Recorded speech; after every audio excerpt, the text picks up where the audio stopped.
Assalamualaikum warahmatullahi wabarakatuh. Dan di sini ada rekan-rekan saya, saudara Elbas dan saudara Satrio.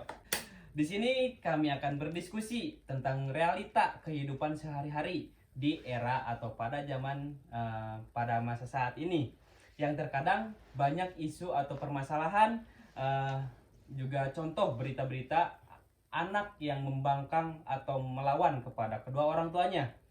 Bahkan saking kurangnya akhlak atau krisisnya akhlak pada anak-anak pada saat ini tuh, mereka tuh sampai berani membunuh kepada orang tuanya.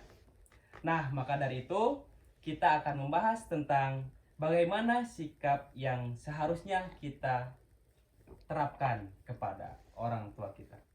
Mungkin lebih tepatnya kelas 10 MA Madrasah Aliyah. Dulu saya Aliyah di Nagreg, di pondok lah, di pesantren di Nagreg. Ada pelajaran tentang akidah akhlak kelas 10, yang dimana saya juga udah nyiapin kan sebelum kesini di kontak dulu tentang kepada orang tua. Saya juga udah nyiapin ayat tentang apa-apa yang Allah perintahkan kepada kita untuk berbakti kepada orang tua, Anak sebagai kepada orang tua. Yang kurang lebih ayatnya di dalam Quran surat Al-Isra ayat 23. A'udzubillahi minasyaitonirrajim. Bismillahirrahmanirrahim. Wa qala rabbuka alla ta'budu illa iyyahu wa bil walidaini ihsana. Imma yablughanna indakal kibara ahaduhuma aw kilahuma fala taqul lahuma uffin wa la tanharhuma wa qul lahuma qawlan karima. Yang kurang lebih artinya, dan Tuhanmu telah memerintahkan agar kamu jangan menyembah selain Dia, dan hendaklah berbuat baik kepada kedua orang tua, kepada ibu dan bapak. Jika salah seorang di antara keduanya atau salah satu di antara keduanya sudah berusia lanjut, maka kalian wajib memeliharanya. Maka sekali-kali janganlah engkau mengatakan keduanya dengan perkataan dan janganlah engkau membentak keduanya, dan ucapanlah kepada kedua orang tua kita perkataan yang baik.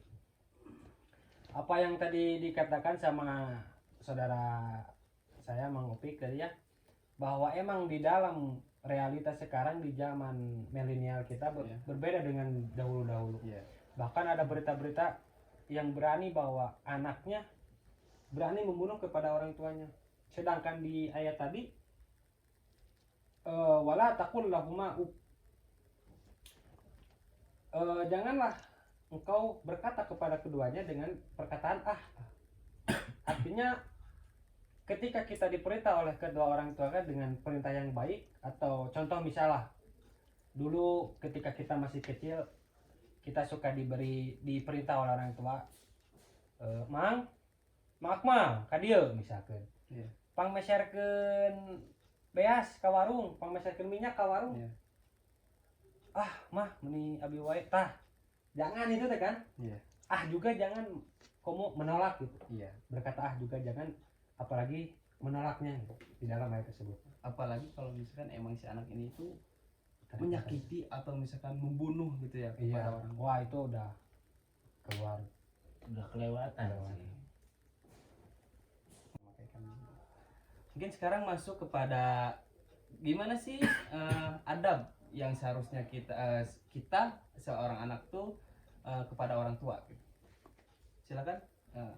Mungkin menurut saya gitu ya, adab atau perilaku sikap kita kepada orang tua yang harus kita lakukan kepada orang tua itu, yang pertama adalah mengikuti apa yang dikatakan, apa yang diperintah di dalam perintahnya yang baik. Jadi ketika orang tua kita memerintahkan perintah-perintah yang baik, itu wajib kita lakukannya selagi itu perintahnya baik. Dan juga kita harus berbicara dengan sopan kepada orang tua dengan bicara yang lemah lembut. Kalau bahasa Sunda mah handap asor lah. Perkataan yang baik itu kan lemas lembut, misal kau bulan naon gitu misal. Saya juga pernah mendengar ada katanya sebagai seorang anak tuh dalam apa namanya berbicara itu jangan melebihi dari suara si orang. Dan juga salah satunya ada kepada orang tua tuh ketika kita melewati depan orang tua kita harus dengan baik gitu jalannya, jangan lagi kayak McGregor gitu kan. Masa orang tua lagi duduk kita Lagi gitu lagi ya. gitu kan. Mungkin kita agak rengkuh sedikit lah, kalau bahasa Sunda ada agak rengkuh sedikit. Jadi emang ada adab tata Iya. cara gitunya ya. Mungkin untuk selanjutnya cara kita sebagai apa anak gitu kepada orang tua, apa cara kita berbakti gitu kepada orang tua kita itu kayak gimana? Cara kita berbakti kepada orang tua itu kan ada orang tua yang masih hidup atau yang udah meninggal juga, kita tuh bisa berbakti kepada orang tua. Yang pertama, ketika kita masih mempunyai orang tua, kita harus berbakti kepada orang tua dengan cara yang tadi dikatakan. Kita harus berbicara dengan baik, melakukan apa perintah orang tua kita perintah gitu, dengan perintah yang baik juga. Kalau orang tua memerintahkan tidak baik mah jangan dituruti gitu kan. Selagi menuju kepada hal-hal yang baik, kita harus patuh turut gitu kepada orang tua kita. Dan juga kalau ada yang orang tuanya sudah meninggal gitu kan, orang tua kita sudah meninggal, bagaimana cara kita berbakti kepada orang tua? Itu bisa dengan menjadi anak yang soleh, menjadi anak yang baik, dengan mendoakan kepada orang tuanya, dengan tingkah-tingkah yang baik gitu. Setiap kali setiap seminggu sekali atau sebulan sekali berziarah kepada orang tua, kan ziarah kepada orang tua juga silaturahmi kepada yang tersebut gitu, orang tua. Dan juga saya pernah mendengar dan pernah baca juga, dikatakan di dalam hadis bahwa idza matabnu adama in qata'a amaluhu illa min salasin shadaqatin jariyatin aw ilmin yuntafahu bi awalan sholihan yad'ula. Jadi ketika anak Adam meninggal dunia, ada yang mengatakan idza matabnu adama, ada idza matal insana. Kurang lebih sama, insan manusia, dan kan kita ada matabnu Adam, kita keturunan Nabi Adam. Ketika keturunan Nabi Adam meninggal dunia, terputuslah semua amalnya kecuali 3 hal. Yang pertama sedekah jariyah, yang kedua ilmu yang bermanfaat, yang ketiga anak soleh yang mendoakan kedua orang tuanya. Ketika orang tua kita sudah meninggal, dengan apa cara kita berbakti kepada orang? Dengan mendoakan kedua orang tua menjadi anak yang soleh. Ketika kita udah menjadi anak yang soleh, insya Allah ilmu kita bermanfaat. Selanjutnya kita masuk kepada balasan terhadap anak yang emang berbakti gitu terhadap kedua orang tuanya. Mungkin pahala ya, balasan pahala gitu. Ketika kita berbakti kepada orang tua, kurang lebih yang pertama itu kita akan dilapangkan rezekinya, akan dipermudah rezekinya.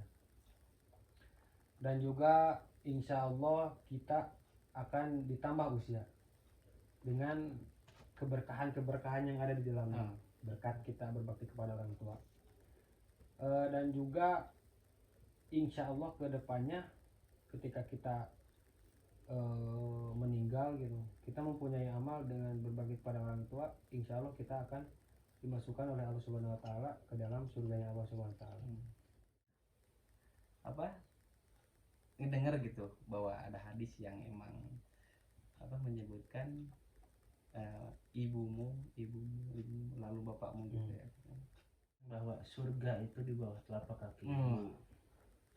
Maka sesuai yang disampaikan oleh saudara Taufik barusan tentang hormatilah ibumu baru ayahmu, itu sangat kesinambungan atau berkaitan dengan pembahasan kita sekarang ini. Jadi maksudnya kan surga juga terdapat di telapak kaki ibu, Lantas bagaimana doa yang ibu sampaikan kepada anak-anaknya? Sedangkan doa ibu kan tanpa hijab, mustajab. Dan semoga kita termasuk kepada orang-orang yang bisa berbakti kepada orang tua. Amin. Bismillahirrahmanirrahim. Robbi firli wali walidayya warhamhuma kama rabbayani shaghira. Amin ya rabbal alamin. Ya, mungkin dicukupkan sekian pembahasan kali ini, dikarenakan ya waktu juga ya kesibukan juga kalian gitu kan. Ya, jadi terima kasih juga sudah datang ke podcast ini, kepada saudara Elbas, saudara Satrio. Terima kasih. Ya, sekian. Kalau misalkan ada di lain waktu, ada waktu lagi untuk kita membahas, insya Allah nanti kita akan muncul lagi di podcast ini. Ya, sekian. Wassalamualaikum warahmatullahi wabarakatuh. Waalaikumsalam. Waalaikumsalam warahmatullahi ta'ala wabarakatuh. Andaikan kau datang kembali, jawaban apa yang kan ku